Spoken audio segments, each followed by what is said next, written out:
Friends, welcome back to my channel Geeta UK diaries. और आज की वीडियो है सीबीटी के ऊपर, क्योंकि बहुत से लोगों ने मुझे बोला था कि मैम सीबीटी के ऊपर वीडियोस बनाइए क्योंकि हमें कहीं से कुछ नहीं मिल पा रहा है। तो सीबीटी के दो पार्ट होते हैं, part A and part B. Part A जो होता है वो न्यूमेरिकल होता है, जो कि बहुत ईजी होता है। तो आज की जो वीडियो है बेसिकली मैं पार्ट ए पे कवर करूँगी न्यूमेरिकल्स के लिए, कि कैसा पैटर्न आता है न्यूमेरिकल्स का और कैसे आपको उसके आंसर्स देने हैं। So let's start the video. But if you haven't subscribed to my channel, then please subscribe it now and please press the bell icon so that आपको मेरे चैनल पे सारी की सारी नोटिफिकेशंस मिलती रहे। तो सीबीटी में दोस्तों बेसिकली आपके दो टेस्ट होते हैं, part A and part B. Part A जो होता है वो होता है न्यूमेरिकल का टेस्ट, एंड पार्ट बी जो होता है वो होता है क्लिनिकल स्किल्स के ऊपर आपके क्वेश्चंस आते हैं और ऑब्जेक्टिव टाइप, और आपको उसमें से ऑप्शन चूज करना होता है।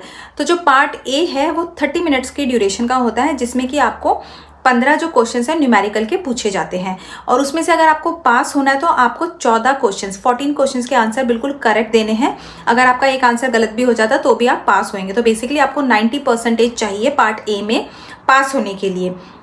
और अगर मैं बात करूँ 15 क्वेश्चंस आते हैं 30 मिनट से, तो इसका मतलब ये है कि आपको एक क्वेश्चन में 2 मिनट से ज़्यादा टाइम नहीं लगाना, अदरवाइज आपका जो टाइम है वो आगे चला जाएगा, आपके क्वेश्चंस छूट जाएंगे। तो कोशिश करिए कि आप अपनी जो स्पीड है वो इस हिसाब से करिए।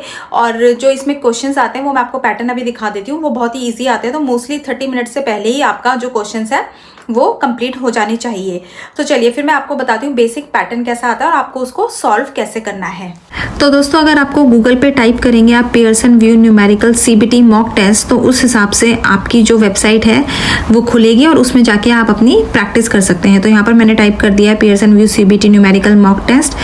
तो आपका पेज कुछ ऐसे खुलेगा जिसमें आप प्रैक्टिस टेस्ट फॉर खोलेंगे for the test of competence. तो इसमें आपको जो है अडल्ट आरएनए के न्यूमेरिकल पे जाना है। तो इसमें आपको इन्होंने बेसिक इन्फॉर्मेशन दे रखी है कि अगर आपको यूनिट पूछी है तो आपने यूनिट अपनी तरफ से एस नहीं लगाना, 5 ml जो है 5 ml ही लिखना है अपनी तरफ से, 5 ml ऑफ वाटर नहीं लगाना। तो अगर अब मैं यहाँ पर क्लिक करती हूँ, देखिए नर्सिंग में आपने करना है RNA अडल्ट नर्स पे न्यूमेरिसी में। तो आपके पास जो है as it is mock test खुल जाएगा। और एक बात मैं आपको बताऊं, जो टेस्ट में क्वेश्चन आते हैं वो बेसिकली सारे के सारे इसी फॉर्मेट के होते हैं। तो अगर आपने इसको अच्छे से प्रैक्टिस कर लिया तो आपका बिल्कुल क्लियर हो सकता है। इस पेज पे इन्होंने सारे के सारे आपको इंस्ट्रक्शंस दे रखे हैं। तो अगर आपसे आंसर में नंबर पूछा है तो आपको केवल नंबर लिखना है। अगर उन्होंने नंबर के साथ यूनिट भी पूछे तो आपको यूनिट लिखनी है। और अगर उन्होंने जो आपको स्टैंडर्ड यूनिट्स है वही लिखनी है, 5 ml लिखना है, 5 mls नहीं लिखना। और आपको ना 5 mls ऑफ वाटर लिखना है या 5 mls ऑफ कोई भी मेडिसिन का नाम लिखना है, अदरवाइज आपका जो क्वेश्चन है वो गलत हो जाएगा। और अगर इन्होंने राउंड ऑफ 1 प्लेस पे बोला है तो आपको राउंड ऑफ 1 प्लेस पे ही करना है। आप अपनी मर्जी से 0 ऐड नहीं करेंगे, अदरवाइज आपका जो आंसर है वो इनकरेक्ट हो जाएगा। अब मैं आपको क्वेश्चंस के पैटर्न दिखाती हूँ। अब इसमें आपसे क्वेश्चन पूछा है कि सिरिंज में कितना वॉल्यूम ड्रॉन अप है और आपको ये 1 डेसिमल प्लेस में देना है। तो इसमें आप देख सकते हैं सिरिंज में 6.5 ml तक है। अब आप इसमें 6.50 नहीं लगाएंगे, अपनी तरफ से आपने ऐड नहीं करना, क्योंकि इसमें सिर्फ 1 डेसिमल प्लेस पे बोला है। तो आपको जस्ट 6.5 लिखना है, वही आपका आंसर जो है करेक्ट होगा। तो आपको यहाँ पर अभी लिख देना है 6.5 ml लिखेंगे आप, क्योंकि इन्होंने इसमें ml में देखिए आप देख रखे यूनिट। तो आपने 6.5 ml लिखना है, ना कि 6.50 लिखना है या 6.5 mls लिखना है। अब हम नेक्स्ट क्वेश्चन पे आते हैं। तो नेक्स्ट क्वेश्चन आपका ये है कि इस में बताइए कितना वॉल्यूम है, what is the volume that has been dispensed and please use the correct unit. तो आप देख सकते हैं 20 ml पे तक आपको लेवल दिख रहा है, तो आपने इसमें 20 ml लिखना है। ठीक है, अब मैं आपको फिर बोल रही हूँ कि आपको इसमें 20 के बाद स्पेस देना है, फिर ml लिखना है, 20 mls नहीं लिखना है। तो ये इसका आंसर हो गया 20 ml। अब करते हैं थर्ड क्वेश्चन। तो थर्ड क्वेश्चन में ये आपसे पूछ रहा है, a patient has been prescribe 2 litre of 0.9% sodium chloride, what is the volume in ml। तो आपको 2 लीटर दे रखा है, आपको उसका वॉल्यूम बताना है मिलीलीटर में। तो आपको पता है कि 1 लीटर में 1000 ml होते हैं, तो 2 लीटर में 2000 ml होंगे। तो जो इसका आंसर हो गया वो हो गया 2000। अब आपने ml नहीं लिखना, क्योंकि ऑलरेडी ml जो यूनिट है वो पीछे लिखी हुई है। तो आपने जस्ट आंसर लिखना है 2000। अगर आप इसमें 2000 ml और फिर ml लिख देंगे तो वो आपका गलत हो जाएगा। तो 2000 ही लिखना है सिर्फ, क्योंकि यूनिट ऑलरेडी आपको दी हुई है। अब हम करते हैं नेक्स्ट क्वेश्चन। अब आपसे नेक्स्ट क्वेश्चन में पूछ रहा है कि पेशेंट को प्रिस्क्राइब किया गया 0.6 ग्राम ऑफ इबुप्रोफेन। अब आपने इसकी डोज जो है मिलीग्राम में बतानी है। तो अब आपको ये चीज़ पता होनी चाहिए कि 1 gram is equal to 1000 milligram. तो 0.6 ग्राम के लिए आपको 0.6 को 1000 से मल्टीप्लाई करना है, तो आपका जो एक डेसिमल है वो एक जीरो से हट जाएगा, तो आपका आंसर आएगा 600 मिलीग्राम। तो इसमें आपको फिर ओनली 600 लिखना है, मिलीग्राम नहीं लिखना है, क्योंकि ऑलरेडी मिलीग्राम यहाँ पर दिया हुआ है। अब चलते हैं नेक्स्ट क्वेश्चन पर।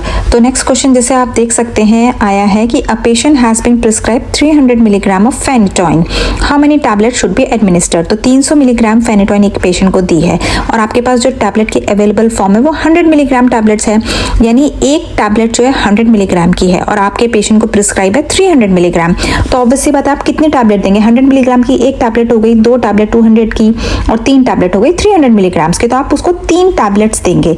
तो आपने जस्ट यहाँ पर 3 लिखना है। अब आते हैं नेक्स्ट क्वेश्चन पे।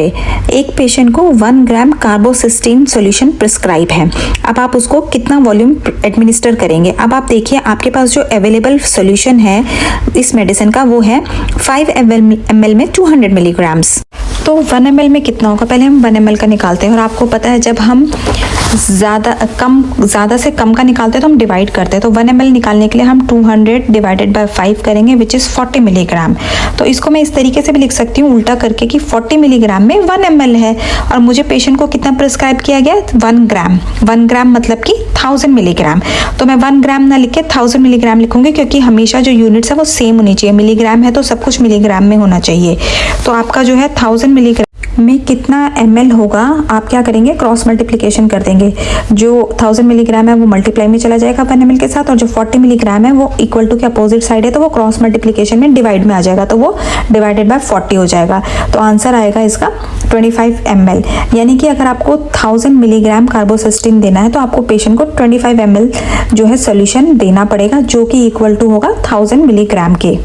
अब चलते हैं हम अपने नेक्स्ट क्वेश्चन की तरफ। तो नेक्स्ट क्वेश्चन भी सिमिलर है। इसमें आपको दिया गया है a patient has been prescribed 100 milligram of phenytoin suspension. अब इसमें आपको 100 मिलीग्राम फेनिटोइन सस्पेंशन दिया है, अब आपको कितना वॉल्यूम एडमिनिस्टर करना है। तो ये भी सेम उसी की तरह है, आप देख सकते हैं 5 ml में 250 मिलीग्राम आपको डोसेज दी हुई है। तो हम निकालेंगे पहले 1 ml में कितना होगा। तो 1 ml निकालने के लिए हम 250 को 5 से डिवाइड करेंगे, आंसर आएगा 50 मिलीग्राम, यानी 1 ml में 50 मिलीग्राम है। अगर मैं इसको उल्टा लिख दूं मतलब 50 मिलीग्राम में 1 ml है, मैं ऐसे भी बोल सकती हूँ 1 ml is equal to 50 milligram और 50 ml इक्वल टू 1 मिलीग्राम। तो क्योंकि मुझे आंसर जो है मेरा जो है मुझे ml में वॉल्यूम में निकालना है, इसलिए मैं वॉल्यूम वाला राइट हैंड साइड पे रखूंगी और जो मेरे को दोनों चीजें दी हुई है मिलीग्राम वाली वो मैं लेफ्ट हैंड साइड पे रखूंगी, इसीलिए मैंने इसको उल्टा कर दिया है। तो 50 मिलीग्राम में 1 ml है, मुझे चाहिए 100 मिलीग्राम। तो 100 मिलीग्राम निकालने के लिए मैं क्या करूंगी, 100 मिलीग्राम इस तरफ रखूंगी और इसको मल्टीप्लाई कर दूंगी 1 को 100 से और 50 जो है क्रॉस मल्टीप्लिकेशन करके डिवाइड में आ जाएगा। तो आंसर आएगा 2 ml, यानी कि 100 मिलीग्राम 2 ml के बराबर होगा। अब आते हैं अपने नेक्स्ट क्वेश्चन पे। इसमें पूछा गया है कि एक पेशेंट को प्रिस्क्राइब किया लेविट्रासिटम सस्पेंशन जो है डोज 10 mg पर kg और पेशेंट का वेट है 70 kg। तो आप इसमें देखिए एक झोल ये है कि पहले आपको पेशेंट की प्रिस्क्राइब डोज निकालनी है। तो आपको पता है कि जो डोज का फॉर्मूला है वो है 1 kg में 10 मिलीग्राम। तो 70 kg में कितना होगा, 70 kg में ऑब्वियसली बात है आप उसको 10 से मल्टीप्लाई कर देंगे, तो 70 kg में हो जाएगा 700 मिलीग्राम, यानी पेशेंट की जो प्रिस्क्राइब डोज है वो 700 मिलीग्राम है। अब आपके पास जो सस्पेंशन अवेलेबल है वो 100 मिलीग्राम 1 ml में है, तो 700 मिलीग्राम कितने में होगा, ऑब्वियसली पता है जब 100 मिलीग्राम 1 ml में है तो 700 मिलीग्राम 7 ml में होगा। चलिए अब चलते हैं अपने नेक्स्ट क्वेश्चन की तरफ। तो जो नेक्स्ट क्वेश्चन है उसमें आपका ये दिया हुआ है a patient has been prescribed 60 milligram of flupentixol decanoate, तो what volume should be drawn up for the injection, please use the correct unit. तो आपको पता है 60 मिलीग्राम आपके पेशेंट को प्रिस्क्राइब है, 20 मिलीग्राम 1 ml में, सो 20 मिलीग्राम 1 ml में है तो 60 मिलीग्राम कितने ml में होगा, आपको वही फिर क्रॉस मल्टीप्लिकेशन करना है, 1 को 60 से डायरेक्ट मल्टीप्लाई करना, 20 दूसरी तरफ है तो 20 इसके डिवाइड में आ जाएगा। तो आंसर आएगा इसको डिवाइड करके 3 ml, यानी 60 मिलीग्राम जो इंजेक्शन होगा वो 3 ml वॉल्यूम में आएगा। नेक्स्ट क्वेश्चन है एक पेशेंट को 4 मिलीग्राम डाइमोफिन हाइड्रोक्लोराइड प्रिस्क्राइब की है, अब आपको ये कितने वॉल्यूम में ड्रॉन अप करना है इंजेक्शन। तो जो आपके पास इंजेक्शन की अवेलेबिलिटी फॉर्म है वो कितनी है, 5 मिलीग्राम 1 ml में है, तो 4 मिलीग्राम कितने ml में होगा। तो आपको पता है 5 मिलीग्राम 1 ml में है। 4 मिलीग्राम के लिए आप इसको वही क्रॉस मल्टीप्लिकेशन करेंगे। 4 सामने है तो 4 1 के साथ मल्टीप्लाई में आ जाएगा, और 5 दूसरी तरफ है तो 5 इस तरफ आएगा इक्वल टू के, तो वो डिवाइड में आ जाएगा। तो 1 को 4 से मल्टीप्लाई करेंगे, 4 1 जा 4, और 5 इसके साथ डिवाइड में है। तो 5 को जब हम 4 से डिवाइड करेंगे तो आंसर आएगा 0.8 ml। और इन्होंने बोला 1 डेसिमल प्लेस तक आपको आंसर लिखना है। तो 0.8 यानी ये 1 डेसिमल प्लेस के बाद है, तो आंसर इसका आएगा 0.8 ml जो है वो 4 mg के बराबर होगा। चलिए अब चलते हैं अपने नेक्स्ट क्वेश्चन की तरफ। तो नेक्स्ट क्वेश्चन आपका बोल रहा है कि A patient has been prescribed pethidine hydrochloride at a dose of 0.5 milligram per kg and your patient weighs 90 kg। अब इसमें भी सेम इन्होंने ये दे दिया है कि आपके पेशेंट का वेट दिया हुआ है 90 kg और जो प्रिस्क्राइब्ड डोसेज होती है वह है 0.5 मिलीग्राम पर kg। तो आपको पहले अपने पेशेंट की प्रिस्क्राइब डोज निकालनी है। तो सेम वही करना है आपको। 1 kg में 0.5 मिलीग्राम है तो 90 kg में कितना होगा, 90 kg को 0.5 से क्या कर देंगे, हम मल्टीप्लाई कर देंगे। तो आपके पेशेंट की जो प्रिस्क्राइब डोज है वो 45 मिलीग्राम है, मतलब आपके पेशेंट को 45 मिलीग्राम पैथिडीन हाइड्रोक्लोराइड मिलना है। अब जो अवेलेबिलिटी है इंजेक्शन की वो है 50 मिलीग्राम इन 1 ml। तो 45 मिलीग्राम में कितना होगा, वही सेम आपने सीधा क्रॉस मल्टीप्लिकेशन करना है। 1 सीधा मल्टीप्लाई हो जाएगा 45 से, और 50 जो दूसरी तरफ है वो इस तरफ आके डिवाइड में आ जाएगा। तो 45 को 1 से मल्टीप्लाई करेंगे, 45 डिवाइडेड बाय 50, और आंसर आएगा आपका 0.9 ml। और आपको जो आंसर है इन्होंने बोला हुआ है 1 डेसिमल प्लेस तक लिखना है। तो आपने 0.9 ml लगाना है। 9 के बाद अपने आप 0 नहीं लगाना, अदरवाइज 1 डेसिमल से ज़्यादा प्लेसेस में हो जाएगा और आपको आंसर देना है 1 डेसिमल प्लेस तक। तो आपका जो आंसर आएगा वो 0.9 ml आएगा, मतलब 0.9 ml में 45 मिलीग्राम है जो कि डोज आपके पेशेंट को प्रिस्क्राइब्ड है। अब नेक्स्ट क्वेश्चन आता है इन्फ्यूजन रेट के ऊपर। तो इसमें दे रखा है आपको प्रिस्क्रिप्शन डेट 26 मार्च की है, रूट IV है, इन्फ्यूजन फ्लूइड कौन सा जा रहा है 0.9% सोडियम क्लोराइड। उसके बाद वॉल्यूम कितना है 400 ml है, ड्यूरेशन 5 आवर्स की है, और 8 बजे टाइम स्टार्ट हुआ है, प्रिस्क्रिप्शन में डॉक्टर के साइन है। तो आपको बताना है कि कितने ml पर आवर होगा। अगर 400 ml 5 आवर में जाने तो 1 आवर में कितने जाने हैं। तो जैसा आपको प्रिस्क्रिप्शन मिला है 5 आवर्स में 400 ml जाना है, तो 1 आवर में कितना जाना है आप देख सकते हैं 400 divided by 5 is equal to 80 ml per hour. और आपको यहाँ पर केवल आंसर में 80 लिखना है, यूनिट नहीं लगानी क्योंकि ऑलरेडी यूनिट लगी हुई है। अगर यूनिट नहीं लगी हुई होती तो आपने यूनिट लगानी थी। तो ये आपका आंसर ऐसे आएगा इन्फ्यूजन पंप का। और इन्फ्यूजन वाले में जो होते हैं हमेशा ऐसे ही क्वेश्चंस आते हैं, इससे और कोई ड्रॉप फैक्टर वगैरह वाले क्वेश्चंस नहीं आते। अब नेक्स्ट क्वेश्चन एक और है इन्फ्यूजन पंप से रिलेटेड, 26 मार्च का है, 5% ग्लूकोज है, 1000 ml 6 आवर्स में जाने हैं। तो बेसिकली आपको जब भी ml पर आवर निकालना होता है तो आपको केवल कंसंट्रेट वॉल्यूम पे करना है और ड्यूरेशन पे करना है, मतलब जो यूनिट आपके आंसर में है उसी यूनिट को आपको क्वेश्चन में भी कंसंट्रेट करना है। तो आप देख सकते हैं 6 आवर्स में 1000 ml जाने हैं, तो 1 आवर में कितने जाएंगे। और इसमें आपको जो आंसर्स है वो होल नंबर में देना है। इसका मतलब आपका जो आंसर होगा वो डेसिमल में आएगा, जिसको कि आपको कन्वर्ट करना है पूरे के पूरे होल नंबर में, डेसिमल हटाना है। अब यहाँ पर आपको राउंड ऑफ आना चाहिए। तो आप देख सकते हैं 6 आवर्स में अगर 1000 ml है तो 1 आवर में कितना होगा। हमेशा जब हमें ज़्यादा दिया रहता है और कम का निकालना होता है तो हम हमेशा डिवाइड करते हैं, और कम दिया रहता है और ज़्यादा का निकालना होता है तो हम मल्टीप्लाई करते हैं। तो जब आप 1000 को 6 से डिवाइड करेंगे तो आंसर आएगा 166.6666 ऐसे कंटिन्यूसली आता रहेगा।